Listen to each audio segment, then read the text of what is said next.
ఇప్పుడు మన దేవుడు మనం రక్షించిన తర్వాత ఇక్కడ దాన్ని పరిశుద్ధిగా మార్చబడ్డాం, అంటే బంగారంగా మార్చబడ్డాం. బంగారం మేలు బంగారం అవ్వాలంటే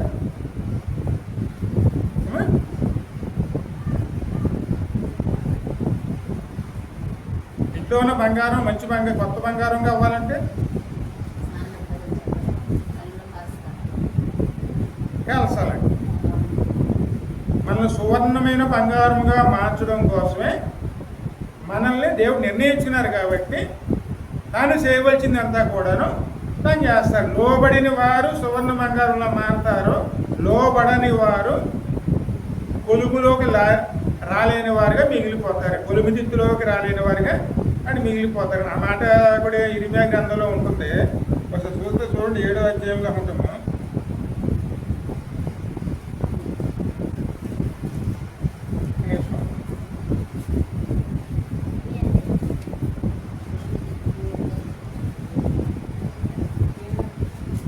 6:29 చూడము.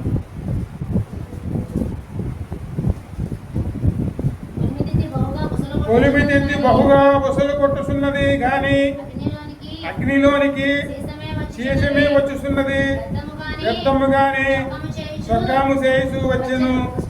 దుష్టులు స్వర్గమునకు రారు, యెహోవా వారిని త్రోసి వేసిన కనుక త్రోసి వేయవలసిన వెండి అని వారికి పేరు పెట్టబడును. హల్లెలూయా. అని దేవుని సన్నిధానికి మనం లక్ష్య వేయకపోతే, దుర్వినియోగం చేస్తే, ఆయన మాటకి లక్ష్య పెట్టకపోతే ఆ కొలుంబి తెలగ మారుతుంది. ప్రతి వారం కూడా దేవుడు మాట్లాడుతూనే ఉంటారు. ఎందుకోసం మాట్లాడుతున్నారు? అందుకే దేవుని మాట ఎటువంటిదండి? అందుకే దేవుని మాట, దేవుని చిత్తం కూడా దహించు అగ్ని లాంటిదే. అటువంటి దాంట్లో కొలుముతిత్తులోకి మళ్ళీ దేవుడు పిలుస్తున్నారు. ఎందుకని ఈ కొలుముతిత్తి అక్కడ ఏర్పరచడానికి కారణం ఏమిటి? ఆ వెండిని నిర్మూలన చేయడానికా లేదా దాన్ని బాగు చేయడానికా?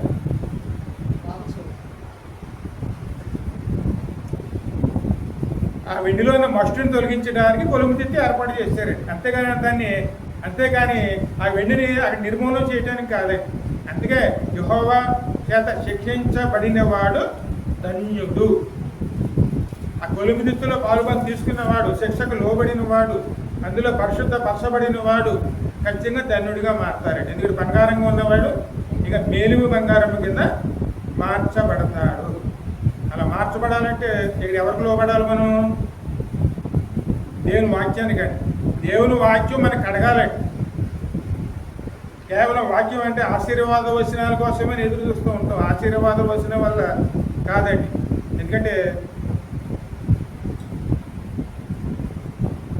ఎప్పుడు కూడా మనం పరిశుద్ధులుగా ఉండాలంటే ప్రతిరోజు మనం ఏం చేయాలి? ఆరోగ్యవంతులుగా ఉండాలంటే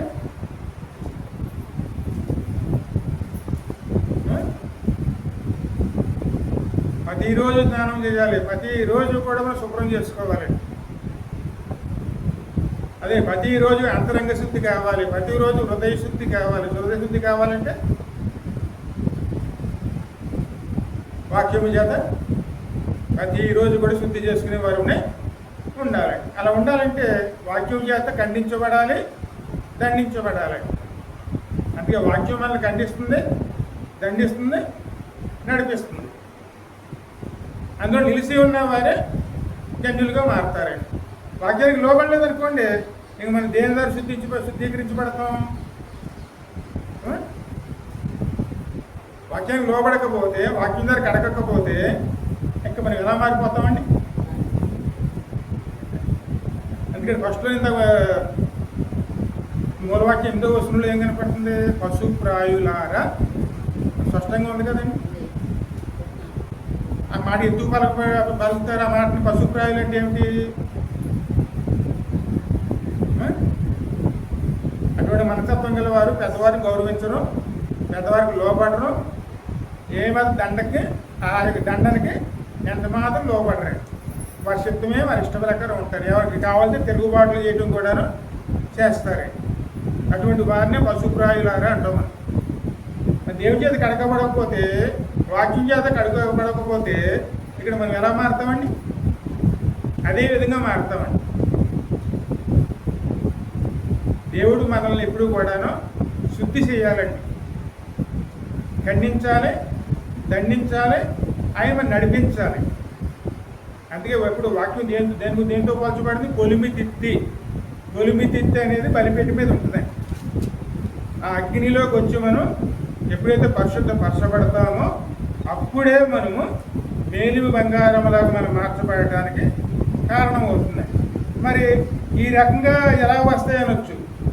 ఇక్కడ ఇరవై గ్రంథంలో స్పష్టంగా చూసాం కదండి. ఇక్కడ కొలిమి తిత్తికి రాని వారిని ఇక్కడ ఏమని పిలుస్తున్నారు?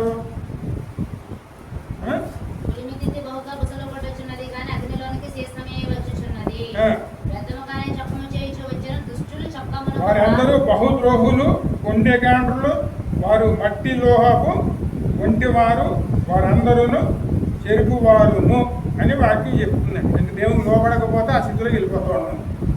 కానీ ఈ దేవుని చిత్తం ఏంటి? ఇంత రోమిల్లో స్పష్టంగా ఉంది కదండి. ఆయన కుమారులు గాను కుమార్తెలు గాను ఆయన ఆలోచన చేస్తారు. కాబట్టి మనల్ని శుద్ధి చేయాలి. ఆయన ఆ స్థితిలో మనం తీసుకురావాలంటే ఆ కొలిమి తిత్తిలోకి మనం వెళ్ళడం అనేది ఖచ్చితంగా మనకు అవసరం అండి. అందులోకి వెళితేనే మనకు విలువ పెరుగుతుంది. కానీ ఆ బాధలకు భయపడి అది మన ఎందుకు అనుభవించాలని చెప్పి దేవుడికి లోపడలేదు అనుకోండి, ఇంక మనం ఎలా మారిపోతుంది? మట్టి లోహం కింద మారిపోతాం. అటువంటి దానికి ఆ విలువ ఉంటుందా? ఎంత మాత్రం విలువ ఉంటుంది. అంటే విలువ కలిగిన వారిగా మారపడాలంటే దేవుని కుమారుని స్వరూపంలోకి మనం మార్చబడేవారునే ఉన్న. దేవుని కుమారుని స్వరూపంలోకి మార్చడానికే దేవుడు నిర్ణయించుకున్నారండి. అందుకే కొలిమి తిత్తి కింద మార్చి మనల్ని పరిశుద్ధపరిచి మనల్ని ఒక విలువైన వారి కింద మార్చడం కోసమే ఆయన ఈ లోకానికి వచ్చారండి. అందుకోసం ఆయన ఏర్పరచుకున్న మార్గం ఏమిటి? కొలిమి తిత్తి. అక్కడ మనం పరిశుద్ధపరచబడేటువంటి వాక్యం అనేటువంటి అగ్నిలో మనం కాల్చబడేవారునే ఉన్న. మండన బద్దలు కూడా శుద్ధి వంటిది కాదా, సకల వారి సబ్బు వంటిది కాదా, ఇంకా అటువంటి మాట చాలా ఉంటాయి. ఎందుకంటే అగ్ని లాంటిది. ఇక దేవుని వాక్యం ఎటువంటిదండి? ఆ వాక్యానికి మనం లోపడాలి, వాక్యము చేత నడిపించబడాలంటే అటువంటి మనస్సు కలిగిన వారునే ఉండాలి.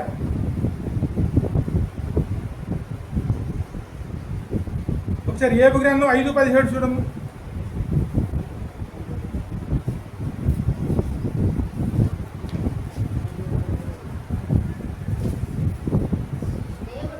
దేవుడు గద్దించు మనుషుడు ధన్యుడు. హల్లెలూయా. దేవుడి చేత గద్దించబడిన వాడు మనుషుడు ధన్యుడే. అంటే మా ధన్యుడు అంటే అందుకే ధన్యుడు అని పిలుస్తున్నారంటే అదే పై వసూలు ఏం కనపడుతుంది? దేవుని చేత గద్దించు నరుడు మనుషుడు ధన్యు. గద్దించడం అంటే ఏమిటి?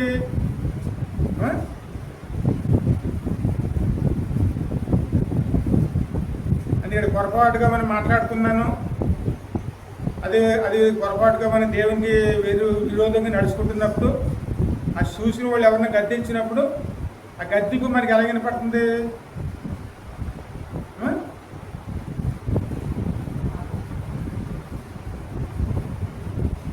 కోపం వస్తుందా, సంతోషం వస్తుందా?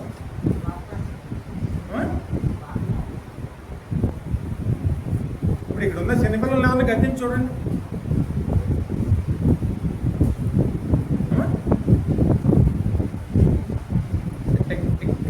ఎవరినైనా చిన్నపిల్లలు గద్దించండి చూద్దాం ఒకసారి.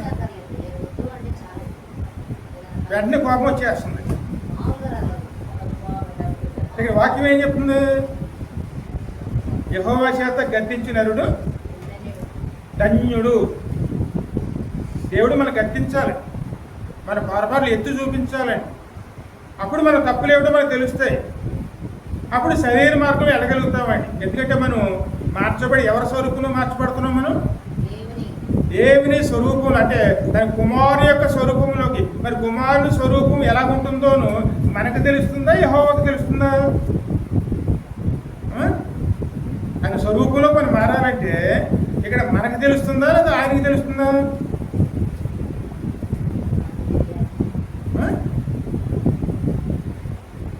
ఆయన కుమారుడి స్వరూపం ఏమిటో తండ్రికే తెలుసు. కాబట్టి ఆయనకి చిత్తంగా లోబడ్డామనుకోండి, ఆయన ఎలా మలుసుకోవాలనుకుంటున్నారో అలాగా మనం మలుసుకునే విధంగా మనం ఆయనకి లోబడే వారునే ఉండాలి. కానీ మనకేం తెలియదండి. మనకేం తెలుసు? ఏమైనా తిరుగుబాట్లు చేయడం కూడా తెలుసండి. అవి వద్దని కూడా మనం చేస్తాం. కానీ ఆయన కుమారుడుగా మార్చబడాలంటే తండ్రి యొక్క చిత్తం తెలుసుకుని ఆయన ఎలా నడిపిస్తే అలా నడిచే వారిగా మనం లోబడే మనసు కలిగిన వారునే ఉండాలి. అందుకే యెహోవా చేత గద్దించబడాలి. ఎలా నడుచుకోవాలో ఆయన మనం నడిపించాలి. ఆయన అవసరమైతే దండించాలి, అవసరమైతే నడిపించాలి, అవసరమైతే శిక్షించాలి.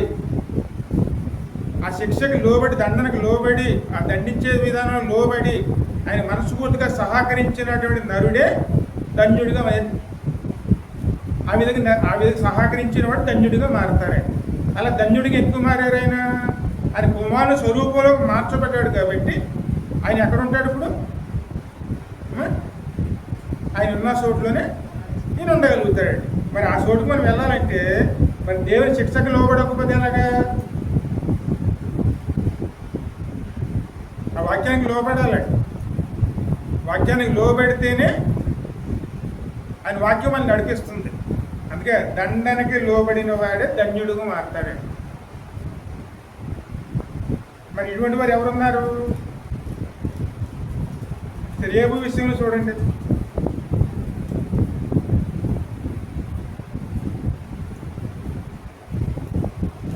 రేపు పరిశుద్ధుడు, యథార్థవంతుడు, దేవుడిచే సాక్ష్యం పొందుతున్నాడు, నీతివంతుడు, ఎప్పుడు ఆరాధించేవాడు. ఆ రోజుల్లో అయితే ఆయన ఏ కాలం ఉన్నాడంటే అబ్రహాం కాలం నాటి వాడండి.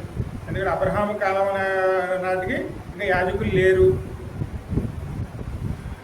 కాబట్టి ఆ ఇంటి యజమాని యాజకుడిగా ఉండేవారు. ఇక్కడ ఏబు కూడా ఎవరు బలులు ఇచ్చారు? ఏబే బలులు ఇచ్చాడు కదండి. ఈ బలులు ఇచ్చింది ఎవరు ఇచ్చారు? ఏబి ఇచ్చాడా, సేవకుడు ఇచ్చాడా? ఏబే ఇచ్చాడు కాబట్టి ఇంకా ధర్మశాస్త్రం రాలేదు అప్పుడు. ఆ రోజులు నాటి వాడు ఆయన ఎప్పుడూ ఆరాధించేవారు, దేవుని యందు భయభక్తులు కలిగిన వారు, అంటే పరిశుద్ధుడిగా జీవిస్తారు. పరిశుద్ధుడు అంటే బంగారం అనుకోండి. అందుకే ప్రభు చెప్పారు అన్నమాట, ఏబు అంటే నీతిమంతుడు ఈ భూమి మీద ఎవరో లేరు అన్నారు. సాతాను అంటే ఆ మాటకి విభేదించాడండి. ఏమని విభేదించాడు?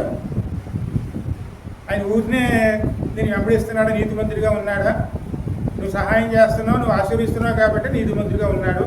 నువ్వు ఆశ్రయించడం మాని వెంటనే నీ ముఖం మీద ఉప్పు వేసి నేను దూషించి వెళ్ళిపోతాడు అన్నాడు. సాతాను శోధించేటప్పటికి ఏబు నీతిమంతుడే అంటే పరిశుద్ధుడు అంటే బంగారంతో పోల్చబడ్డాడు. శోధన అయిపోయేటప్పటికి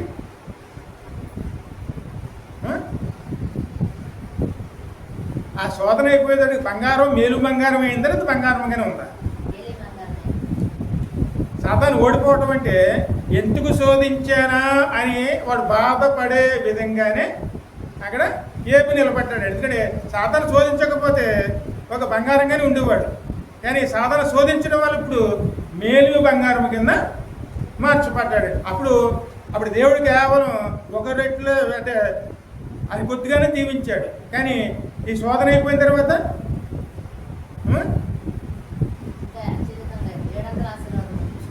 ఇంకా 200గా ఆశీర్వించారండి.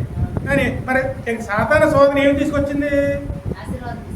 ఆశీర్వాదం తీసుకొచ్చింది. కానీ ఆ సాతాను ఆశీర్వించాలనుకున్నాడా? కాదండి. ఎందుకంటే సాతాను మళ్ళీ కీడు చేయాలనుకున్నా సరే ఆ కీడుని సైతం మేలుగా మార్చేటువంటి దేవుడిగా మనకి ఆయన ఉన్నారు. ఆ కీడు ఎందుకు వస్తుంది? మనకి కీడు వెనకాల మేలు వస్తుంది. ఇక్కడ ఈ కీడు ఎందుకు తీసుకొచ్చాడు దేవుడు అక్కడికి? అది ఏ విధంగా కీడు అనొచ్చు? ఆస్తులు ఎందుకు పోని ఒక్క రోజులోనే. ఇంట్లో పిల్లల సంతానం అంతా చనిపోయారు. అంతా ఒక రోజులోనే సమస్తం నష్టపోయాడు. అన్నీ ఒక రోజులోనే. ఆరోగ్యం పోయింది, అన్నీ ఒక రోజులోనే. మరి అన్నీ పోయినా సరే నీతిని వదిలిపెట్టాడా?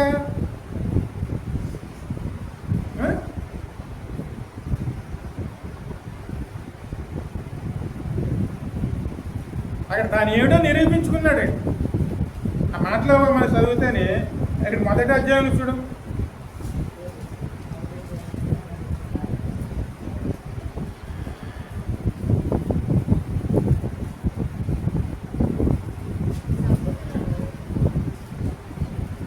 మీరు 9వ వచనం చదవండి.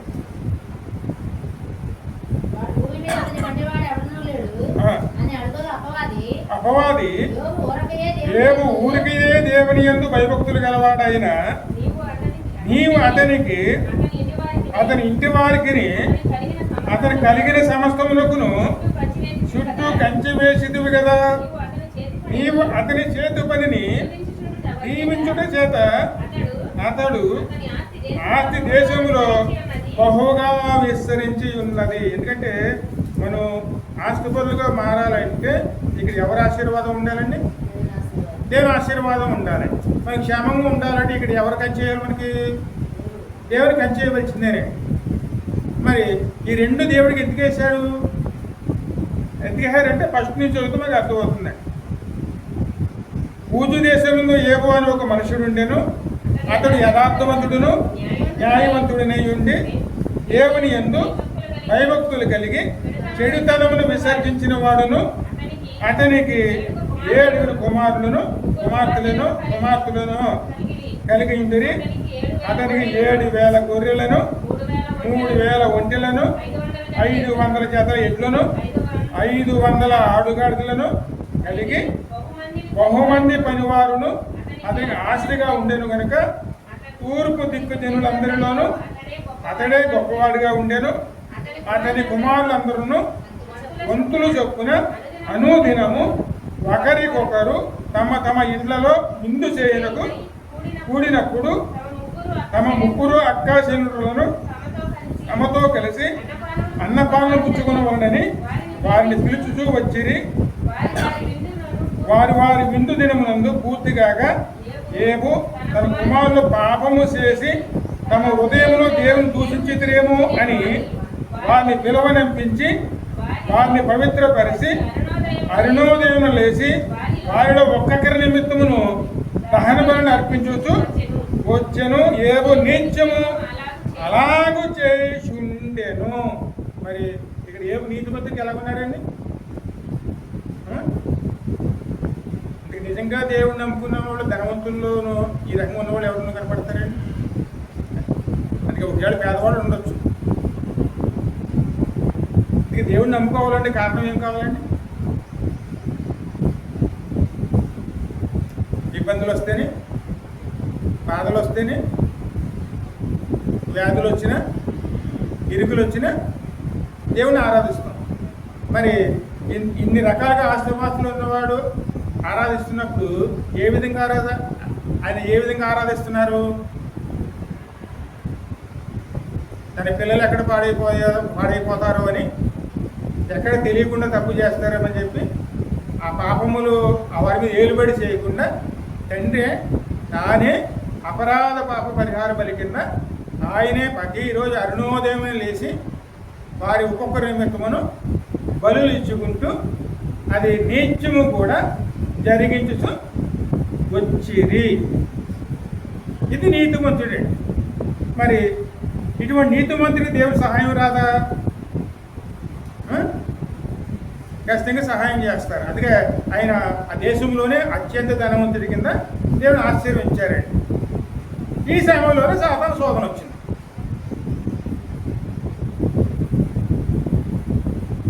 నీతిమంతుడిని చూసావా అన్నారు. చూశాను అన్నాడు. ఆయన ఎలా నీతిమంతుడు ఉన్నాడో నాకు తెలుసు. మనుషులు ఎవరైనా సరే స్వార్థం కోసం దేవుడిని నమ్ముకుంటారు, కానీ ఎవరు నిస్వార్థంగా ఎవరో కూడా దేవుడిని నమ్ముకోరు. ఇది నేను నిరూపిస్తాను అన్నాడు. మరి అందుకోసం శోధన వచ్చింది. ఆ శోధన ఎటువంటిది? అన్నీ ఒకరోజే పోగొట్టుకున్నాడు. ఆస్తిపాస్తులు,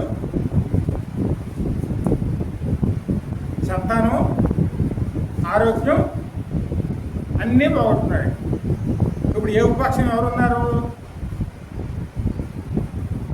నేను కొన్ని అధ్యాయాల్లో చదివితే స్నేహితులే నాకు దూరం అయ్యారు అన్నాడు, తన ఇంట్లో పిల్లలే తను అసహించుకున్నారు అన్నాడు. ఆ స్థితికి వెళ్ళిపోయాడు. మరి ఇంతలాగా శోధన వచ్చినా సరే ఆయన అన్న రెండే మాట్లాడి, యెహోవా ఇచ్చాను, యెహోవా తీసుకున్నాను. కేవలం మనం ఆశీర్వాదాలు పొందుకోవాలా, కీడుని అనుభవించడానికి మనం తగమా అని చెప్పి ఆయన నోటి మాటలు వచ్చి ఆయన ఏ మాత్రం కూడాను పాపం అనేది నేను చేయలేదు. ఇది శోధన. ఈ శోధన ఎందుకు వచ్చింది? ఏబుని ఇప్పుడు పరిశుద్ధులుగా ఉన్న ఆయన బంగారంగా ఉన్న ఆయనని మేలిమి బంగారంగా మార్చడం కోసం ఈ శోధనని దేవుడు తీసుకొచ్చారు. ఏ మాత్రం కూడా నిందలేని వారి కింద మార్చడం కోసం. మరి ఈ శోధనలో అనుభవించినట్టు ఏబుకి లాభం కలిగిందా, నష్టం కలిగిందా? ఆ లాభం రావాలంటే మరి ఏబు అనిపించిన బాధ మనం అనిపిస్తాం.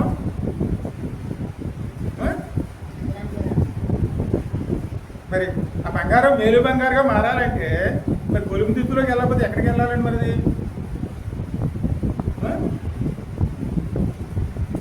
అది కుమారులా మారితేనే పరలోకం అండి. అలా మారాలంటే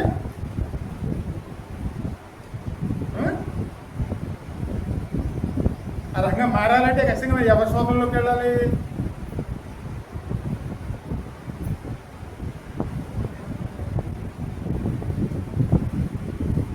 దేవుని వాక్యము చేత మనల్ని అన్నో దినము కూడా శుద్ధీకరిస్తేనే కానీ, అనిందులుగా మారబడితేనే కానీ, పరిశుద్ధులుగా మార్చబడితేనే కానీ, కుమారులుగా మార్చబడితేనే కానీ మనము ఆయన కుమార స్వరూపంలోకి రాలేవాడి. అన్ని శోధనలన్నీ మనకు వస్తాయన్నమాట. ఇన్ని శోధనలో కూడాను ఆయన ఒకటే అంటాడు చూడండి, ఇక్కడ ఏబు 23 చూడము.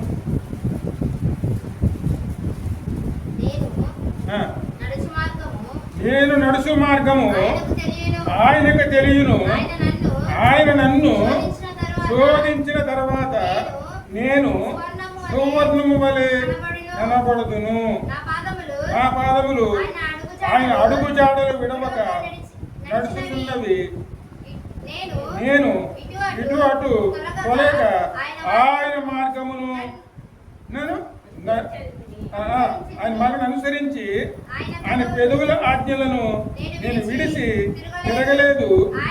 ఆయన నోటి మాటలను నా స్వాభిప్రాయము కంటే ఎక్కువగా ఎంచి తిని. హల్లెలూయా. ఆయన శ్రమలలోనూ ఆయన ఏం నేర్చుకున్నాడు?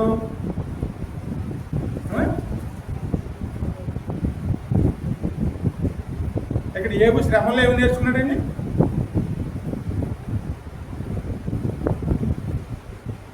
ఎందుకంటే శోధన వస్తేనే ఆ మన్నాడంలో తీసేయమని ప్రార్థన చేస్తాం. నేర్చుకోవడం మానేసి ఏబు శోధనలో ఏమి నేర్చుకున్నాడండి?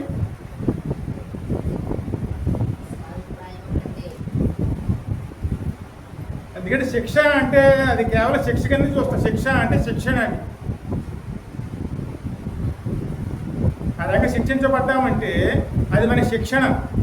అంటే అది కుమారుడు స్వరూపంలో మార్చబడడం కోసం దేవుడు మనకు శిక్షణ ఇస్తున్నాడు. ఆయన కుమారులో మారుస్తున్నాడు. మరి మారుస్తున్నప్పుడు ఏబు స్వభావం ఎటువంటి స్వభావం గలవాడిగా ఉన్నారు? నేను నడుచు మార్గము ఆయనకు తెలియను, ఆయన నన్ను శోధించిన తర్వాత నేను సువర్ణం వలె కనబడుదును. నా పాదములు ఆయన అడుగు జాడలు విడవక నడిచినవి.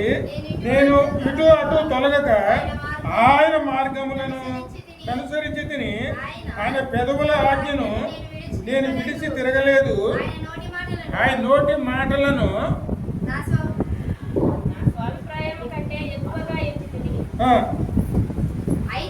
అయితే ఆయన ఏక మనసు గలవాడు, ఆయనను మార్చగలవాడెవడు? ఆయన తనకి ఇష్టమైనది ఏదో అదే చెయ్యను. హల్లెలూయా. ఆ విషయాల్లో మనం ఎంత ప్రార్థన చేసినా సరే దేవుడి ప్రార్థన ఆలకించకపోవడానికి కారణం ఏమిటి?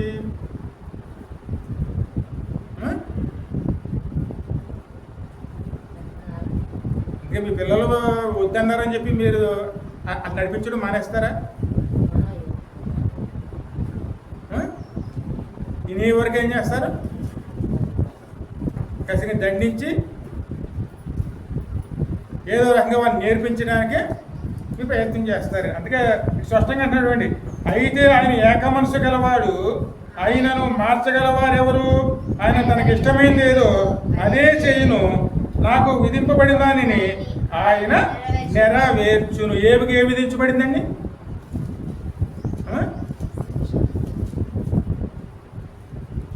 అంటే దేవునికి ఆశీర్వాదమా, లేదా ఇక్కడ ఏమికి ఆశీర్వాదమా లేదా శిక్ష? అదే మాట చెప్తున్నాడు. ఆయన నాకు ఏది విధించాడో అదే ఆయన నెరవేర్చును. మరి ఆ శోధన వచ్చినప్పుడు మనం చేసే ప్రార్థనలు ఆలకిస్తారా దేవుడు? అక్కడ తీసేయండి తీసేయండి తీసేయండి అంటే ఆయన ఆలకిస్తారండి? శోధన దినమందు నువ్వు కృంగిని ఎడల నిశాతగానే వాడు వగుదువు. మరి కృంగిపోకూడదండి. దాంట్లో దాటి వెళ్ళటానికి దేవుడి సహాయం కోరాలి. దేవుడి సహాయం కోరేమనుకోండి, అది దాటి వెళ్ళే విధంగా నడిపిస్తారే. దేవుడు ఆ శోధన తీసుకొచ్చారంటే ఆ శోధనలో మనం ఆయన సహాయంతో దాటి ముందుకు వెళ్ళేవారు ఉండాలి. అంతేగాని వెనకడికి వేసేమనుకోండి, శోధన నువ్వు కృంగిని ఎడల చేతగాని అంటే ఏంటి? శాతాన్ని వచ్చి పట్టుకుపోతున్నా వాడి చేతిలో పట్టుకుపోతాం.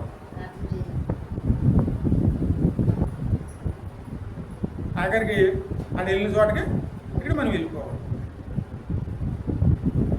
ఈ సత్యాన్ని ఎప్పుడు మర్చిపోకూడదండి. శోధన వచ్చిందా, ఆ శోధన దేవుడు తీసుకొస్తే అది నెరవేరే వరకు కూడాను అది అలా నడుస్తూనే ఉంటుంది. అప్పుడు కసి ఎవరి సహాయం తీసుకోవాలి?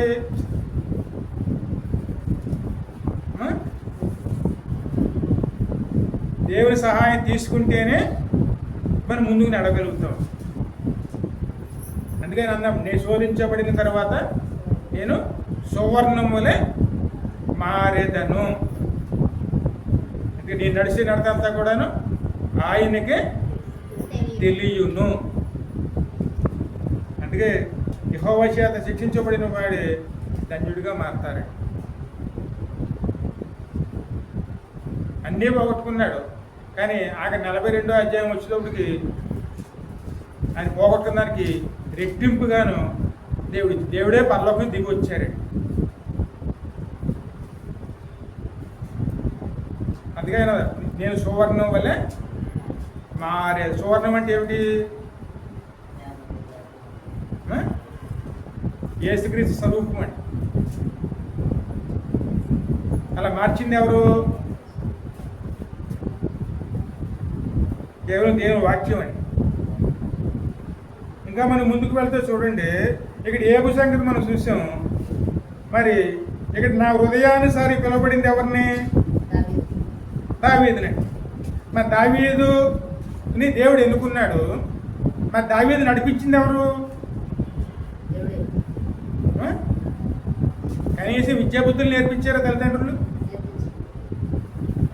కేవలం 2 మేక పిల్లలను గొర్రె పిల్లలను కొని మేపడానికి పంపించారే కానీ స్కూల్కి పంపించడం కానీ విద్యలు నేర్పించడం కానీ ఏం చేయలేదండి.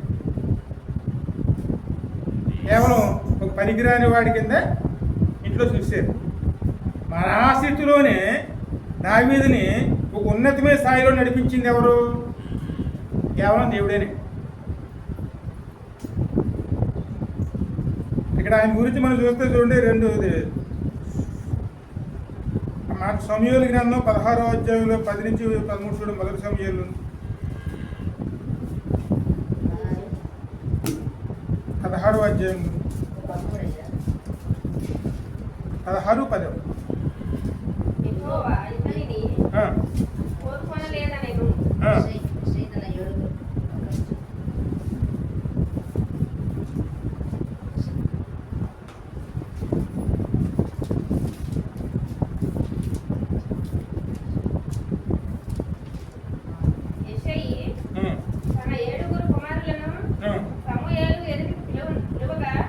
పిలవగా సమూయేలు సమూయేలు యెహోవా యెహోవా వీరిని వీరిని కోరుకొనులదని చెప్పి నీ కుమారులందరూ ఇక్కడ ఉన్నారా అని యెషయాని అడగగా అతడు ఇంకను కడసారి వాడు ఉన్నాడు, అయితే వాడు గొర్రెలు కాయిస్తున్నాడని చెప్పాను. ఇక్కడ దేవుడు ఎందుకు పంపించాడు? సౌలు స్థానంలో రాజుగా ఎన్నుకోవడానికి. అంటే దేవుడి చేత అభిషేకించబడటానికి ఇక్కడ అక్కడ ఉన్న యెషయా కుమారుల్లో ఒక కుమారుని అభిషేకిస్తానని చెప్పి దేవుడే ఇక్కడ సమూయేలు ప్రవక్తని అని పంపించారండి. ఆయన చెప్పినట్టుగానే సమూయేలు ప్రవక్త కూడా యెషయా ఇంటికి వచ్చాడు. యెషయాకి ఎంతమంది ఉన్నారు పిల్లలు అప్పటికి? 7 పెద్దవాడును చిన్నవాడుతో 8 మంది. 7 కూడా ఇంటికాడ ఉన్నారు. ఆయన వచ్చి పిలవగానే వచ్చారు. వాళ్ళందరినీ చూశాడు. అక్కడ చూసేటప్పటికి యెహోవా వీరిని ఎన్నుకోలేదు అన్నాడు. ఇంకా ఎవరైనా ఉన్నారా పిల్లలంటే ఇంకొకడు ఉన్నాడు, కడసారి వాడు ఉన్నాడు, కానీ వాడు మేకలు కాయడానికి వెళ్ళిపోయాడు అన్నాడు. వాడు పిలిపించు అన్నాడు. వచ్చే వరకు నిలుస్తున్నాడు. ఇక ముంచదు సమూయేలు నీవు వాని పిలువనంపించుము, అతడిక్కడికి వచ్చే వరకు మనం కూర్చుండమని యెషయాతో చెప్పగా అతడు వాని పిలువనింపించి లోపలికి తోడుకొని వచ్చెను. అతడు ఎర్రని వాడు, చక్కని నేత్రము గలవాడును, చూచుటకు సుందరమైన వాడునై ఉండెను. అతడు రాగానే నేను కోరుకున్నవాడు ఇతడే, నీవు లేచి వారిని అభిషేకించుమని యెహోవా సెలవీయగా. అప్పుడు వయసు ఎంత అయింది? ఇది దావీదు వయసు ఎంత ఉంటుందండి?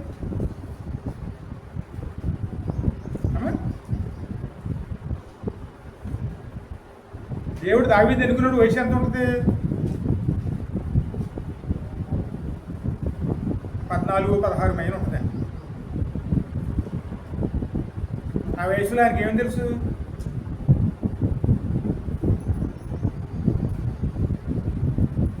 ఎక్కడ ఆయన కనీస పనికెళ్ళిన వాడు కాదు, ఏమీ నేర్చుకోలేదు. కేవలం గొర్రెలు ఐదు మాత్రం నేర్చుకున్నాడు, అదే పని చేస్తున్నాడు. ఇప్పుడు దేవుడు ఎన్నుకున్నాడు. అన్ని విద్యలోని వచ్చినటువంటి 7 కాదన్నాడు దేవుడు. ఇప్పుడు ఏమీ తెలియని పశుపాలుడి కింద ఉన్నటువంటి దావీదుని ఎన్నుకున్నాడు. మరి దావీదుని ఎన్నుకున్నప్పుడు ఆయన పరిస్థితి ఏమిటి? కేవలం గొర్రెలు మాయటం కాయటం వచ్చాడు. ఆ జ్ఞానం లేదు, ఏమీ తెలియదండి, చిన్నపిల్లవాడు. మరి చిన్నపిల్లవాడినే దేవుడు ఎందుకు ఎన్నుకున్నాడు?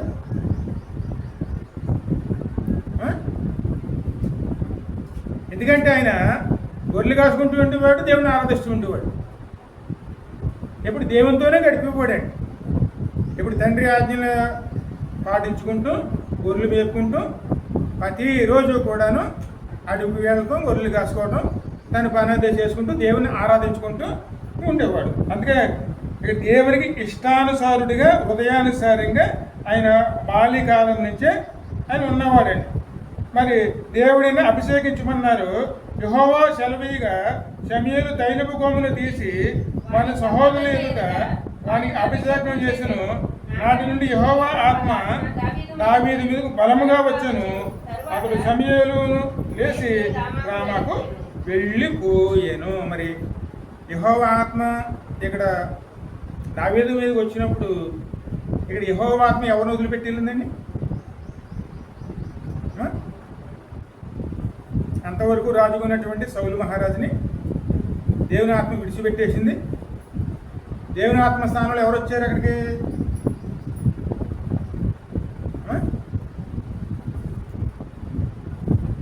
నేను నా ఇష్టం అని ఇష్టానుసారంగా తిరిగిలాడతారు చూడండి, వారిలో ఇప్పుడు దేవుని ఆత్మ ఉంటుందండి.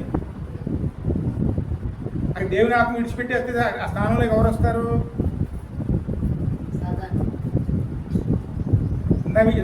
మీ చదువుని పక్కనే ఉంటుంది.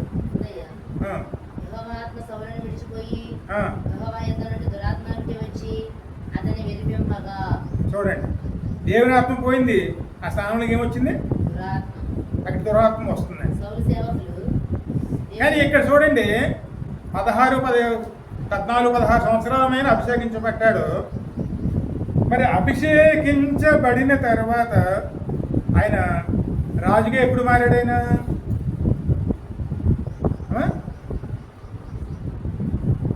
దగ్గర 15 సంవత్సరాలు ఎదురు చూసాడు. 15 సంవత్సరాలు కూడాను దేవుడు అభిషేకించబడిన తర్వాత కూడాను ఓపికతో ఎదురు చూస్తూ ఉన్నాడండి. అంతేగాని దేవుడు నేను అభిషేకించాడు కాబట్టి నేనే రాజునని చెప్పి దాన్ని స్వాధీనం చేసుకోవడానికి ఆయన ఏ ప్రయత్నం చేయలేదు.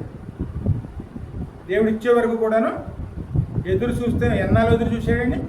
15 సంవత్సరాలు ఎదురు చూసి ఆయన నిలిచి ఉన్నాడండి.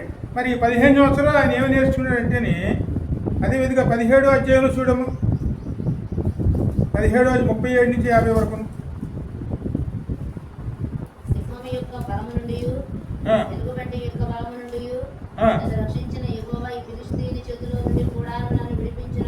ఎందుకంటే దేవుడు ఏమి నేర్పిస్తున్నారంటే ఇక్కడ తన మీద ఆధారపడి ఈ లోకంలోనూ యుద్ధములు ఎలా చేయాలి, యుద్ధం ఎవరిదే? యుద్ధం యెహోవాదా మనదండి? దేవుని మీద ఆధారపడి మరి జయించి మనం ఇక్కడికి ఎప్పుడు కూడా పోరాడి జయించేవారు ఉండాలి. ఇప్పుడు రాజు చేయవలసిన పని ఏమిటి? యుద్ధములు చేయాలి. ఇప్పుడు ఆ యుద్ధములు ఎవరి ద్వారా చేయాలి? దేవుని ద్వారా చేయాలి. ఇప్పుడు అది ఏమి నేర్పిస్తున్నారు ఆయనకి? యెహోవా మీద ఆధారపడే మనస్తత్వాన్ని దేవుడికి నేర్పిస్తున్నారు. ఆ పరిస్థితులు ఇప్పుడు ఇక్కడ వచ్చినాయి. మరి వచ్చినప్పుడు ఒకరోజు ఆయన ఇంటికాడ ఉన్నప్పుడు అక్కడ ఫిలిప్పీయుడు ఒకడు ఆ దేశం మీదకి వచ్చాడు. వచ్చి ఇక నాతో పోరాడి గెలిచిపోడు ఎవడున్నాడని చెప్పి అందరినీ సేవలు విసురుతూ వచ్చాడు. అందరూ ఆయన మీద తిరిగి అందరూ కూడాను ఆయన చూసేసరికి అందరూ పారిపోయారండి. యుద్ధం చేయడానికి ఎవరు సిద్ధంగా లేరు. ఆ సమయంలోనూ ఈయన తండ్రి అన్నగారులకి రొట్లు పెట్టుకెళ్ళమని చెప్పి ఇంకా ఆహార పదార్థాలు కొన్ని తీసుకుని, అంటే అందుకు మేకలు ఈదిన మేకలు ఉంటేనే ఆ పాలు తీసుకుని జున్ను ఉండి ఇవన్నీ సిద్ధం చేసి అన్నగారి దగ్గరికి పంపిస్తాడు. పంపించేటప్పటికి అక్కడ పరిస్థితి ఎలా ఉంటుంది? వాడేమో కొండ మీద నుంచి ఉంటాడు, వీళ్ళందరూ కింద నుంచి ఉంటారు. అందరూ తలలోనే కింద ఆలాడేసుకుని అందరూ కూడా నిలబడి ఉంటారండి. వాడేమో శవాలు విసురుతూ ఉంటాడు. నా మీద యుద్ధం చేసేవాడు ఎవడం లేడా? ఎంత తిరిగి వాళ్ళేనా? ఇదేనా దేవుని బిడ్డలంటే ఇలాగే ఉంటారా అని చెప్పి ఇష్టం మాట్లాడుతున్నాడు. ఇక ఈయన వచ్చినప్పటికి ఇదే పరిస్థితి అండి. ఆ పరిస్థితిలోనూ ఇక్కడ ఈయన మాట్లాడుతూ చదువు అక్కడ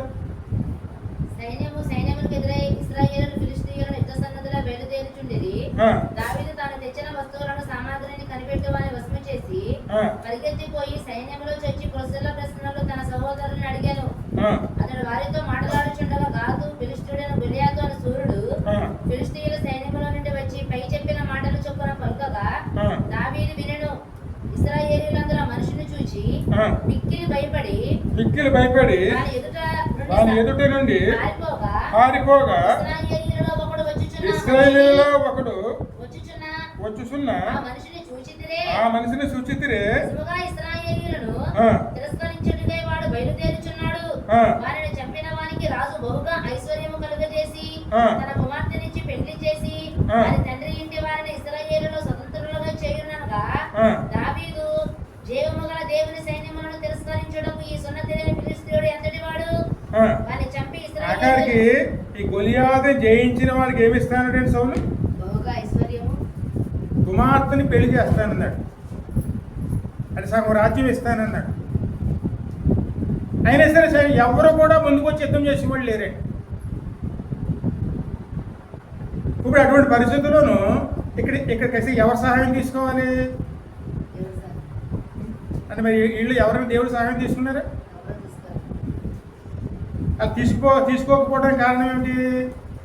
కేవలం మీరు తన సొంత శక్తి చేతనే పోరాటం చేస్తున్నారు, కానీ దేవుడి సహాయంతో పోరాటం చేసేవారిగా లేరండి. అది దేవుడికి నేర్పిస్తాడు. ఇక దేవుడి సహాయంతో పోరాటం చేసాడు అనుకోండి, ఎటువంటి వాడి మీదైనా సరే మనకి విజయము వస్తుంది. అందుకే దేవుని చేత అభిషేకించబడిన వాడుగా ఇక్కడ కసికి దావీదుని చూస్తామండి.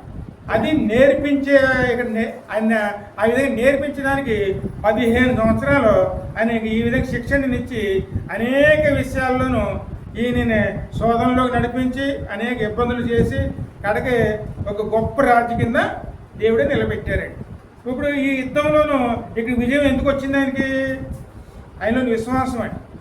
ఎప్పుడైతే ఆయన ఆ విధంగా అలా చేశారో ఈ రోషం గలవాడు వచ్చి అంటాడు అన్నమాట, జీవం గల దేవుని ఎదిరించి నిలబడేవాడు చదువు అన్నమాట.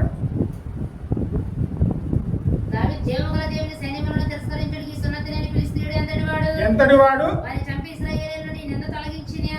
వానికి బహుమతి ఏమని తన యుద్ధ నిలిచిన వారిని అడుగగా జనులు వారిని చంపిన వారికి ఇట్లు చేయబడినని వారికి ఉత్తరం ఇచ్చిరి.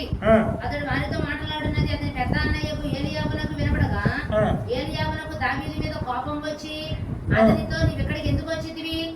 అరణ్యములోని చిన్న గొర్రె మందని ఎవరి వశము చేసితివి? నీ గర్భమును నీ హృదయపు చెడుతనమును నేను ఎరుగుదును. యుద్ధము చూచుటకే కదా నీవు వచ్చితివనెను. అందుకు దావీదు నేనేమి చేసితిని? మాట మాత్రము పలికితునని చెప్పి అతని యుద్ధ నుండి తొలగి తిరిగి మరి యొక్కని ఆ ప్రకారమే అడుగగా జనులు వానికి అదే ప్రకారము ప్రత్యుత్తరం ఇచ్చిరి. దావీదు చెప్పిన మాటలు నలుగురికి తెలియక జనులు ఆ సంగతి సౌలుతో తెలియజెప్పిరి కనుక అతడు దావీదును పిలవనంపెను. ఈ ఫిలిష్తీయుని బట్టి ఎవరి మనసును కృంగ నిమిత్తం లేదు. ఈ దాసుడని నేను వారితో పోట్లాడుతునని దావీదు సౌలుతో అనగా సౌలు ఈ ఫిలిష్తీయుని ఎదుర్కొని వారితో పోట్లాడుటకు నీకు బలము చాలదు, బాలుడవు. వాడు బాల్యము నుండి యుద్ధాభ్యాసము చేసిన వాడిని దావీదుతో అనెను.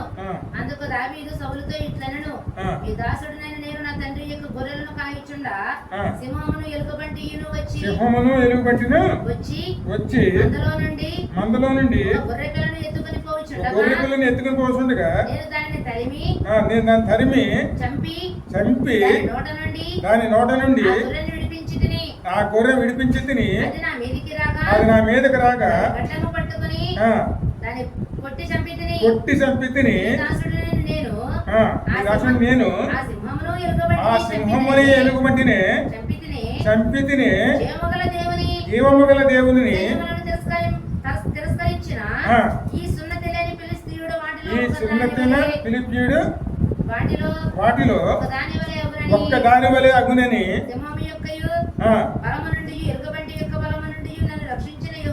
యెహోవా ఈ ఫిలిష్తీయుని చేతి నుంచి కూడా నన్ను విడిపించునని చెప్పాను. అందుకు సౌలు పొమ్ము యెహోవా నీకు తోడుగా ఉండును గాక అని దావీదుతో అనెను. తన యుద్ధ వస్త్రములను దావీదునకు ధరింపజేసి రాగి శిరస్త్రాణము కూడా అతనికి కట్టి యుద్ధ కవచము తొడిగించెను.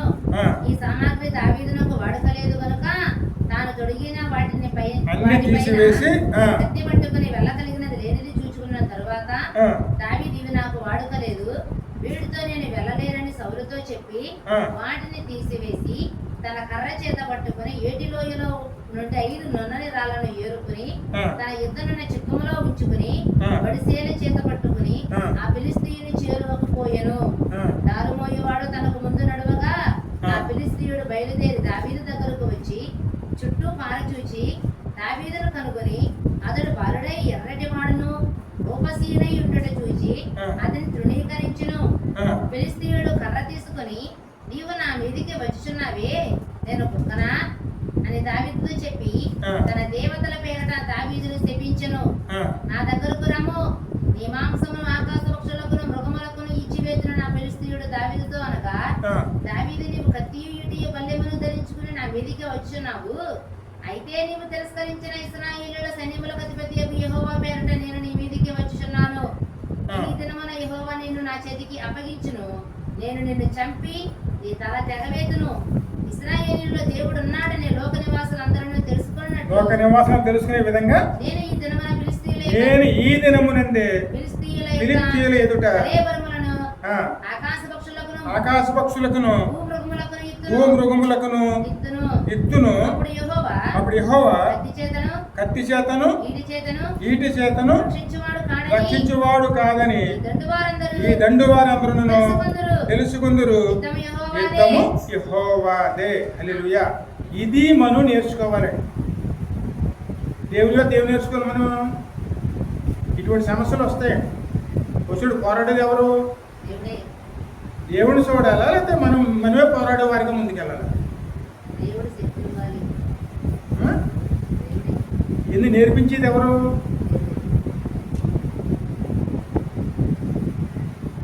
ఎన్ని ఈ విధంగా నేర్పించి కడకి 5 రాళ్ళు తీసుకుని ఒడిశాలతో ఒక్క రాయితో కొట్టేటప్పటికి కొండ మీద నుంచి ఉన్నవాడు దావీదు పాదాల దగ్గర వచ్చి పడ్డాడు. అందుకే ఆయన అన్నాడు, యుద్ధం ఎవరిదే? యెహోవాదే. విశ్వాసం, అటువంటి విశ్వాసంతో దేవుడు నడిపించాడు. ఆ యుద్ధంలోనూ దేవుడి సహాయంతోనూ పోరాడి గెలిచేవాడి కింద దేవుడు అక్కడ అతను నిలబెట్టారు. అందుకే మరి ఎన్ని కూడా నేర్చుకోవాలి. మరి ఇంతే కాదండి, దావీదు నేర్చుకున్నది. మహారాజు అయిన తర్వాత పాపంలో పడిపోయినప్పుడు కూడాను దేవుడు ఆ పాపాన్ని హెచ్చరించడం కోసం నాథాన్ని పంపించినప్పుడు ఆ మాటలు కూడా నాథాన్ని హెచ్చరిస్తాడు, ఇలా చేసావని. ఆ హెచ్చరిక విన్న తర్వాత కూడాను వెంటనే లోబడి ఆయన ఆ పాపాన్ని ఒప్పుకుని ఆయన విడిచిపెట్టి దేవునికి ఆయన లోబడిన వాడి కింద మరి అప్పుడు రాసిన కీర్తన 51 కీర్తన. ఆ కీర్తన అంతా కూడా ఎలా లోబడ్డాడు ఆయన?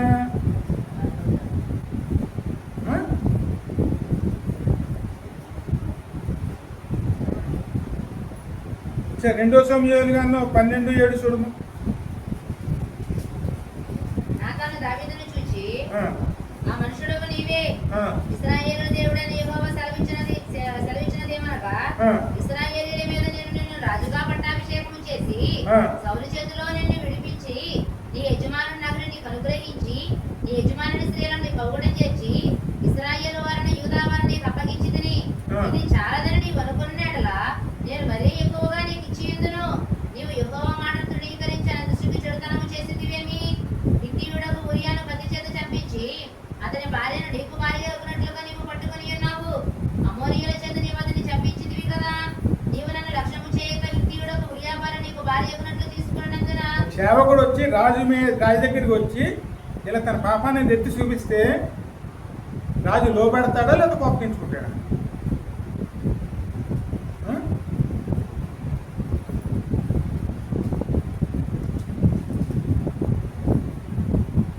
దావీదు కీర్తన మనం జ్ఞానం చేస్తేనే ఆ కీర్తనలో మనకి ఏం కనపడుతుంది? కేవలం లోబడటం అని. దేవుడు హెచ్చరిస్తాడు. హెచ్చరికని ఎలా తీసుకుంటున్నాడు? తను సరి చేసుకోవడానికి ఆ హెచ్చరికలు తీసుకుని తను సరి చేసుకునే వాడి కింద, దేవుని సహాయంతో సరి చేసుకునే వాడి కింద కనపడుతుంది. అందుకే దేవుని చేతిలో మనం నేర్చుకునేవారు ఉన్న శిక్షలు వస్తాయి. ఆ శిక్షలు మనం ఎలా తీసుకోవాలి? శిక్షణ కోసం తీసుకోవాలండి. ఎందుకంటే ఇక్కడ శిక్ష కింద అనుకున్నాం అనుకోండి, మనం అది లోబడలేమండి. కానీ ఆ శిక్షను మనం శిక్షణ కింద మార్చుకున్నాం అనుకోండి, అక్కడ ఏ పరిస్థితుల్లో మార్చబడతామండి? ఏ శోధనైనా సరే శిక్ష కింద చూడాలా, శిక్షణ కింద చూడాలా?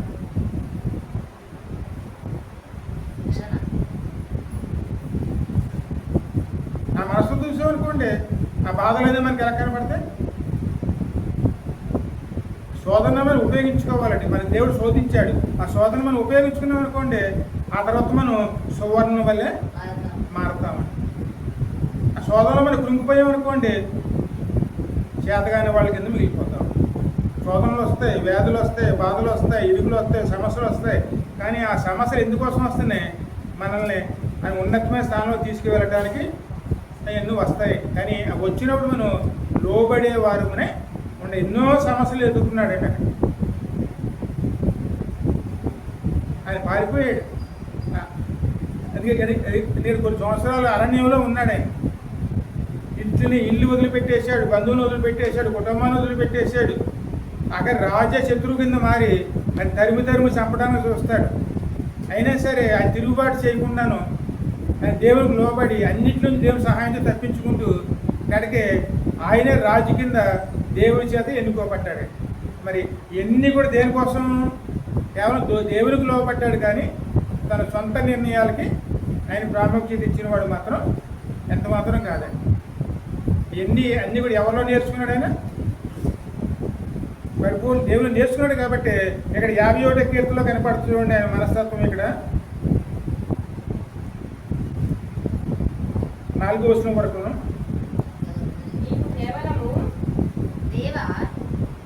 మొదటి నుంచి 4వ వచనం. నీ కృప చొప్పున నన్ను కరుణింపుము, నీ వాత్సల్యము చొప్పున బాహుళ్యము చొప్పున నా అతిక్రమములను తుడిసివేయము, నా దోషము పోవునట్లు నన్ను బాగుగా కడుగుము, నా పాపము పోవునట్లు నన్ను పవిత్రపరచుము, నా అతిక్రమములు నాకు తెలిసే ఉన్నవి, నా పాపం ఎల్లప్పుడూను నా ఎదుటనే ఉన్నది, నీకు కేవలము నీకే విరోధముగా నేను పాపము చేసి ఉన్నాను, నీ దృష్టి ఎదుట నేను చెడుతనము చేసి ఉన్నాను. కావున ఆజ్ఞ ఇచ్చినప్పుడు ఇప్పుడు ఇక దావీదు మనసు ఎలా కనపడుతుంది? ఎందుకంటే ఏ నరుడైనా సరే నేను పాపిని ఒప్పుకుంటాడండి. అసలు తప్పు చేసేవాడు తప్పు చేసేవాడిని ఒప్పుకుంటాడా? ఏదో చిన్న పొరపాటు జరిగింది అంటాం కానీ పొరపాటు చేసేది అంటారు కానీ తప్పు చేసేది అంటారా?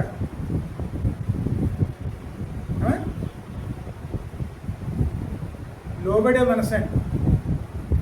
దేవుడు హెచ్చరిస్తే ఆ హెచ్చరికను కూడా సంతోషంతో తీసుకుని దేవుని యొక్క దాన్ని పరిష్కరించుకోవడానికి సిద్ధపడ్డారండి. అందుకే యెహోవా చేత దండించని నరుడు అనేది యెహోవా చేత దండించాలండి, ఆయన హెచ్చరించాలి. ఆయన ఆ హెచ్చరిక లోబడిన వాడు, దండనకు లోబడిన వాడు ధన్యుడు అవుతాడు. అందుకే ఇక దావీదు గురించి దేవుడు ఏమన్నాడు?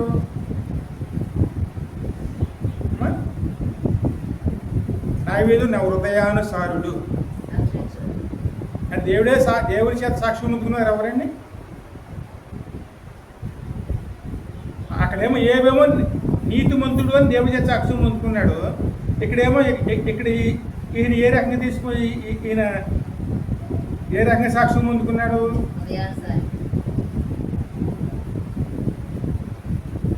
అలాగే సాక్ష్యాలు పొందుకోవడానికి కారణం ఏమిటి అంటే దేవుడు ఇచ్చిన శిక్షణ ఎలా తీసుకున్నారు?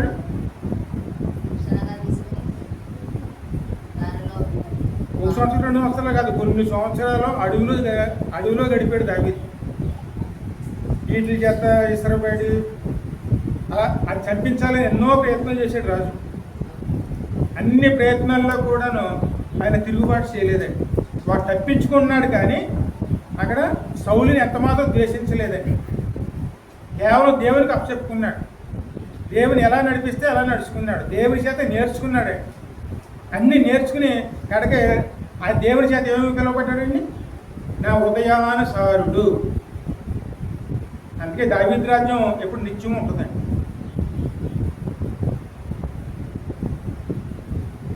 ఈ లోకంలో మన ప్రపంచం ఉన్నంతకాలం కూడా దావీదు రాజ్యం అనేది ఇప్పుడు నిత్యం ఉంటుంది. దావీదు కుమారుడుగా ఎవరు వచ్చారండి?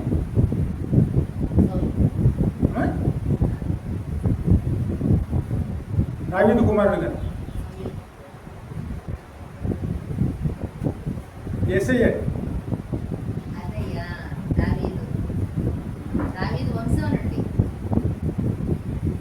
ఇద్దరు గుడ్డువారు కూర్చుని అక్కడ ఎవరు పిలుస్తున్నారు?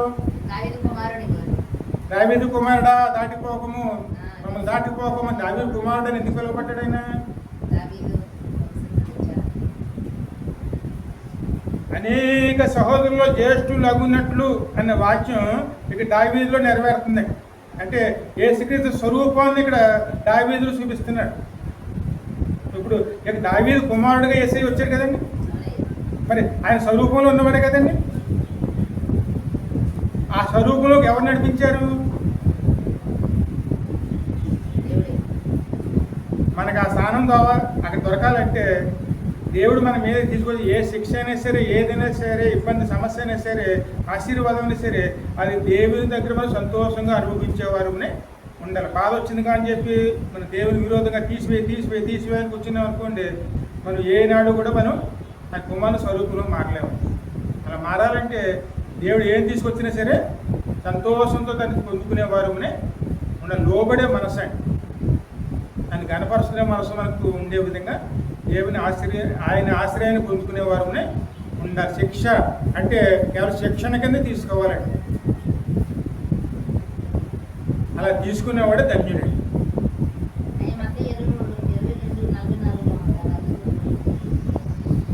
ఏదమ్మా? నేను నీ శత్రువులను నీ పాదముల క్రింద ఉంచు వరకు నీవు నా కుడిపార్శ్వమున కూర్చుండుమని ప్రభువు నా ప్రభువుతో చెప్పెను అని దావీదు ఆయనను ప్రభువని ఆత్మ వలన ఏల చెప్పుచున్నాడు. దావీదు ఆయనను ప్రభువని చెప్పిన యెడల ఆయన ఎలాగూ అతనికి కుమారుడగనని వారిని అడుగగా ఎవడనూ మారుమాట చెప్పలేకపోయాను. మరియు ఆ దినము నుండి ఎవడనూ ఆయనను ఒక ప్రశ్నయు అడగలేదు. ప్రభు కుమారుడు అంటే దావీదు నరుడు, ఆయన వంశం నుంచి వచ్చిన వాడు యేసయ్య. రాజులకు రాజు, ప్రభులకు ప్రభు. ఆయన ప్రభువుగా ఉండి కూడా కుమారుడిగా వచ్చాడు. ఏ వంశం నుంచి వచ్చాడు? అబ్రహాము నుంచి దావీదు వరకు చూపించారు. దావీదులో కుమారుడుగాను ఇప్పుడు వచ్చి ఉన్నారు. అదే చెప్తున్నారు.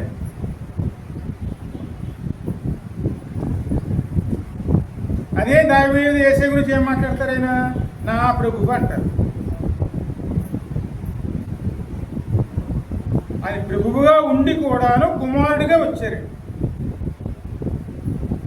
అంటే యేసయ్య స్వరూపంలోకి దావీదు మారారు కాబట్టి, ఆయన దేవుడు నడుస్తగా ఆయన లోబడ్డారు కాబట్టి ఆ ధన్యత ఆయన దొరికింది. అంటే శత్రువులను నీ పాదపీఠముల వద్ద ఉంచే వరకు అన్న చూడండి. ఇక్కడ ఎవరి సహాయంతో మనం యుద్ధం చేయాలి? దేవుని సహాయంతోనే దావీదు యుద్ధం చేశాడు కాబట్టి దావీదు శత్రువులంతా కూడా పాదాల కింద నలక వేయబడి అది పరిపూర్ణ చేశాడు. ఇప్పుడు యేసయ్య శత్రువులను ఏం చేశాడండి? అది కల్వరి శిలువ మీద యాగం చేసి సాతాను కుట్రలన్నీ కూడాను తన పాదాలతో తొక్కివేసి అక్కడ సాతానికి ఓటమి కలగజేసి తన విజయాన్ని పొందుకున్నాడు. అది యుద్ధం ఎవరిది? అందుకే మనం ఎప్పుడు కూడా యుద్ధం యెహోవాదని గుర్తుంచుకునే వారునే ఉండాలి. ఆయనే మనకి పరిహారం చేస్తాడు. అందుకే ఆయనే మన పరిహారి. ప్రార్థన కూడా యెహోవా అయిన పరిహారే. అందుకే ఆయనే మన పరిహారి. యుద్ధం ఆయనదే. కేవలం ఆయన పక్షంలో నిలిచి ఉండేవారునే నిలిచి ఉండేవారుగా ఉన్నప్పుడే మనకు విజయం వస్తుంది. చిన్న చిన్న ప్రార్థన చేసుకుందాం.